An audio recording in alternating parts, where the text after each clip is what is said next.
Well, about 6 months ago, I purchased this 1979 Bally Star Trek pinball machine, and it was in fantastic shape, or it's still in fantastic shape, and it was all working, no issues. I did have to actually replace one of the displays because it was not working the way it was intermittent. I could move the connector and it would work, and then one of the digits went out, and I did musical displays, and finally I just went ahead and bought a brand new one. As you can see, this one here is basically brand new. This was the original one.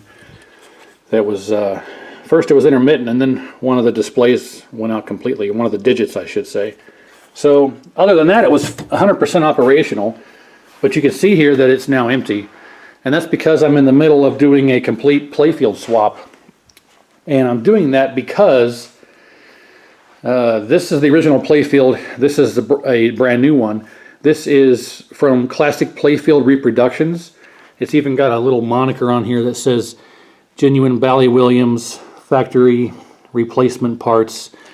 I've already swapped over all the easy stuff, the guide rails and the wooden frame pieces. Yeah, all these guide rails and things like this for the apron to go into, and more guide rails, more guide rails.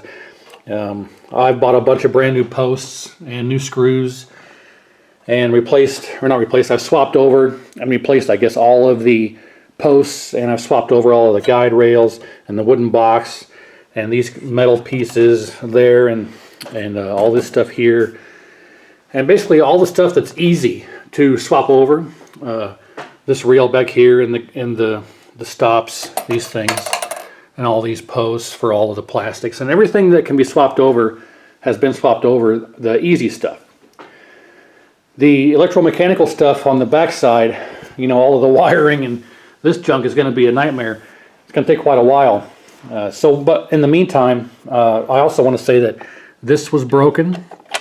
You can see this piece here is intact. This side was broken. And I've got a new one right here. So I got to pull the roll pin out of this one and put this on there. But otherwise, nothing else is bad, except the main reason why I'm doing this swap. Because the previous owner stripped this down and put an overlay on. It's an actual vinyl overlay, and you can see that it's not in the best of shape. And it really wouldn't be that big of a deal, except they put a clear over it. And when they did that, everything, all the inserts and all the B-A-L-L-Y, all the black lettering, everything just kind of raised up.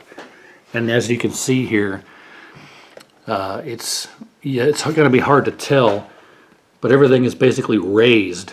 Anything that has a letter on it is raised up. Try and get the best view I can on these things.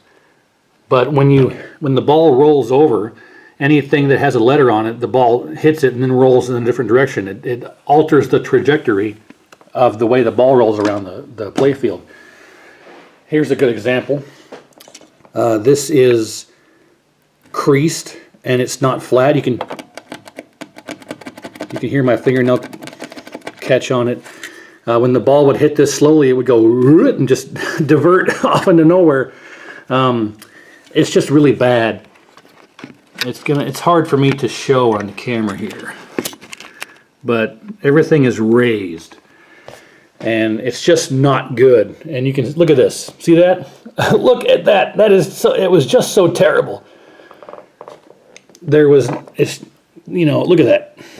So I went ahead. I agreed to buy this, knowing that I was going to have to do this swap, which was fine. I had no problem with that because I wanted this cabinet, and I knew that once I got the playfield in, it'd be spectacular.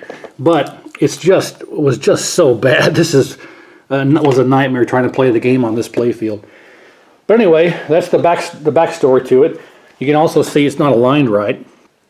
You can see on this side that it seems to be okay, but when you go over here, it's not. It's like they put this on here kind of like crooked slightly.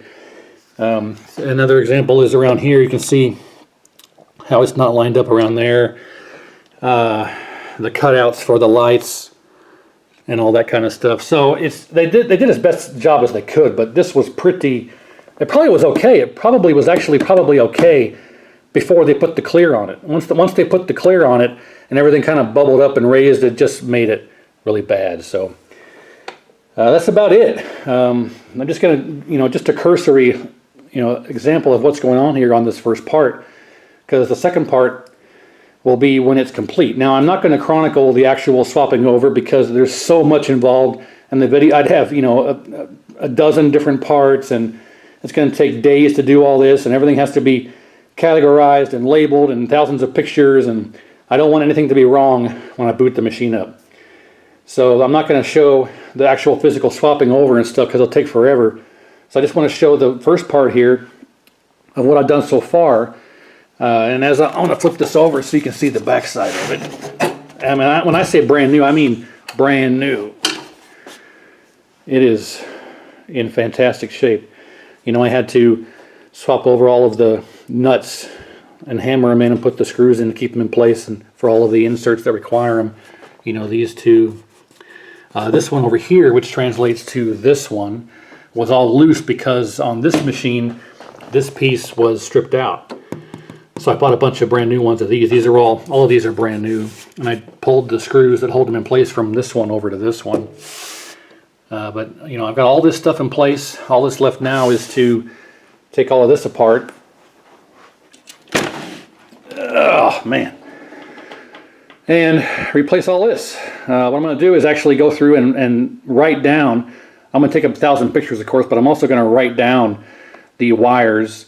It's all in the manual, of course, but it's easier for me to write it down myself. And like red ground and white power for GI. I'm going to go through and write down everything that needs to be written down, and yank all this wire harness off, desolder everything, and just yank the harness off, and then move all the mechanical, electrical stuff over, and then reinstall the harness. So it's going to be quite the ordeal, but it needs to be done, and it'll get done right. So stay tuned for the second part that shows it all done.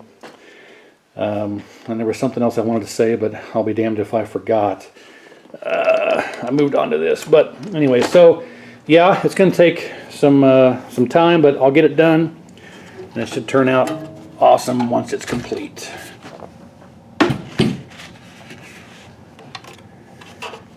I can't wait. So that's it. Thanks for watching, and stay tuned for part 2.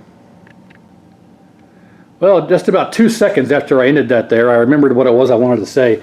I went ahead and got 50 brand new lamp sockets. And they're all the correct ones for this application. And I got these because the ones on these are all original, and they're very, very iffy. And what I mean by that is that sometimes they'll all work. Sometimes only half of them will work. Sometimes 3/4 of them will work. You'll take the bulb and move it around in the socket. It'll come on. Next time you turn the machine on, it won't be on. So I just got so tired of having to readjust and fiddle with these damn 40-year-old sockets. They're all going to get changed. So all of these right there, those right there. I think there's somewhere around 40. I ordered 50 just for extra. But yeah, those are all getting changed out. That's what I wanted to mention. So yeah, it's going to be quite the ordeal, but we'll get it done. So stay tuned for part 2 when it's all complete, and I'll go ahead and get it back into the cabinet and turn everything on all at once, and we'll share the knowledge of whether I burned anything up or not. I also got a new lamp driver board, because the original factory Bally lamp driver board works fine, except if you try and use LEDs. If you use LEDs, they will flicker. And it's not an LED problem of ghosting that we all know. It's actually an issue with the lamp driver board and resistors, and the transistors can't handle the lower wattage of the bulbs and all. So if you use LEDs, you have to change it out to one of these special LED boards for the Bally machines. But I've got that as well, and it won't be an issue. So yeah, stay tuned, and we'll see how it turns out.